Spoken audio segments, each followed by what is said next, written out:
ప్రభు యొక్క ఘనమైన నామాన్ని బట్టి ప్రతి ఒక్కరికి వందనాలు చెల్లిస్తూ ఉన్నాను. ఈరోజు ప్రభు ప్రతి ఒక్కరికి సమాధానం కలుగు చేయాలని దేవుని ఎంతగానో స్తుతిస్తూ ఉన్నాను. ఎస్తేరు గ్రంథము 6వ అధ్యాయము 3వ వచనం. రాజు ఆ సంగతి విని ఇందు నిమిత్తం మొర్దెకైకి బహుమతి ఏదైనను ఘనత ఏదైనను చేయబడినని అడుగగా రాజు సేవకులు అతనికి ఏమీ చేయబడలేదని ప్రత్యుత్తరమిచ్చిరి. మొర్దెకైని ప్రభు అయితే జ్ఞాపకం చేసుకున్నప్పుడు రాజు హృదయంలో ఆ కార్యం జరిగించారు. రాజుకి ఆ రాత్రి నిద్ర పట్టలేనప్పుడు సమాచార గ్రంథాన్ని తెచ్చుకొని అతను చదువుతూ ఉన్నప్పుడు మొర్దెకై చేసినటువంటి గొప్ప కార్యాన్ని గురించి అతడు ఆలోచన చేసి దానిని గురించి అతను ఎంతగానో మొర్దెకైని కనపరచాలని కోరుకుంటూ ఉన్నాడు. కనుక దేవుడు నీ జీవితంలో ఏం చేసినా నీ ప్రయాసకు తగినటువంటి ప్రతిఫలాన్ని దేవుడు దయచేస్తాడు. ఖచ్చితంగా నీకు శ్రేష్టమైనటువంటి బహుమానాన్ని దేవుడు సిద్ధపరుస్తాడు. ఆదికాండం 30:20 వచనం. అప్పుడు లేయా దేవుడు మంచి బహుమతి నాకు దయచేసెను. నా పెనిమిటికి 6 కుమారులను కనియున్నాను గనుక అతడిక్కడ నాతో కాపురం చేయననుకొని అతనికి జెబులూను అని పేరు పెట్టెను. లేయా యాకోబు యొక్క ప్రేమ కొరకు ఎంతగానో ఎదురు చూస్తూ ఉంది. శ్రేష్టమైనటువంటి ఆ ప్రేమ తను పొందుకోవాలని ఆమె ఆలోచన చేస్తూ ఉంది. కనుక దేవుడు ఆమెకి దయచేసినటువంటి 6 కుమారులను బట్టి ఆమె ఎంతగానో సంతోషించింది. మంచి బహుమతి తనకి ఇచ్చారని ఆమె ఎంతగానో హృదయంలో సంతోషపడుతూ ఉంది.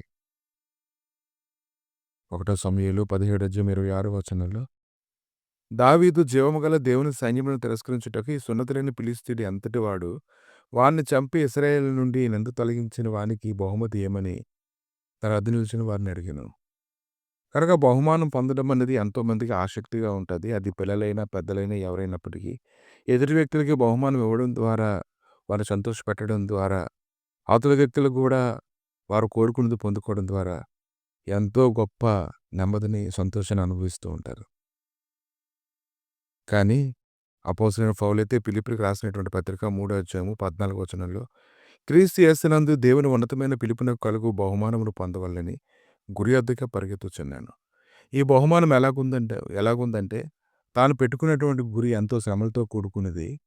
అనేకుల మధ్యలో లేఖనాలు ప్రకటించడం, సాక్ష్యం ఇవ్వడం, ఇంకా అద్భుతాలు ఆశ్చర్యకార్యాలు జరిగించడం అనేది దేవుని రాజ్యాన్ని అతను తీసుకొస్తూ ఉన్నప్పుడు అనేక మంది శత్రువులు అతని మీద గురి పెట్టుకున్నప్పటికీ వాటన్నిటిని భరించడానికి అతను ఇష్టపడి అతడు పొందబోయేటువంటి బహుమానం మీద అతడు గురి పెట్టుకుని ఉండడాన్ని మనం చూస్తూ ఉన్నాం.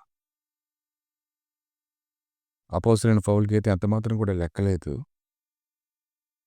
ఉన్నతమైనటువంటి పిలుపున కలుగు బహుమానం గురించి అతడు గురి కలిగి ఉన్నాడు.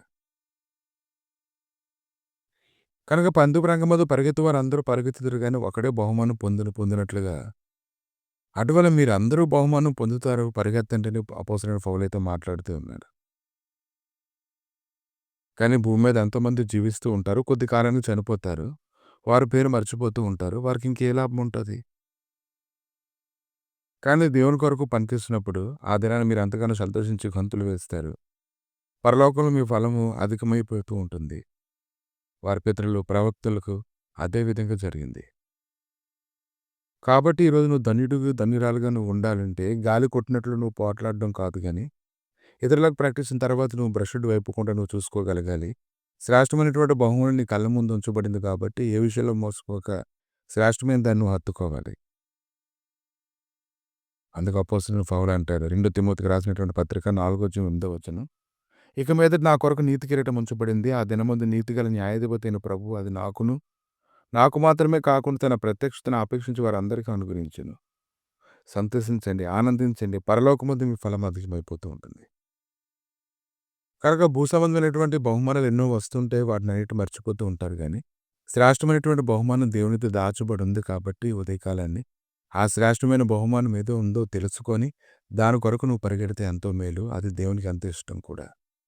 ప్రభువా మీ దయగలిగిన హస్తాలకు తండ్రి, ఈ సమయంలో వాక్యం వింటున్న ప్రతి ఒక్కరిని మీ గాయపడిన హస్తాలకు అప్పగించి ప్రార్థన చేస్తుండగా శ్రేష్టమైన దాని మనస్సు ఉంచి అపవిత్రమైన దాన్ని ముట్టుకున్నట్లుగా నీ కృప దయచేసి నీ మయంతో నీ ప్రేరేపించమని మెలకువ కలిగి జీవించేలాగా సహాయం అనుకరించమని యేసుక్రీస్తు నామములో అడిగి వేడుకున్నాం తండ్రి. ఆమేన్.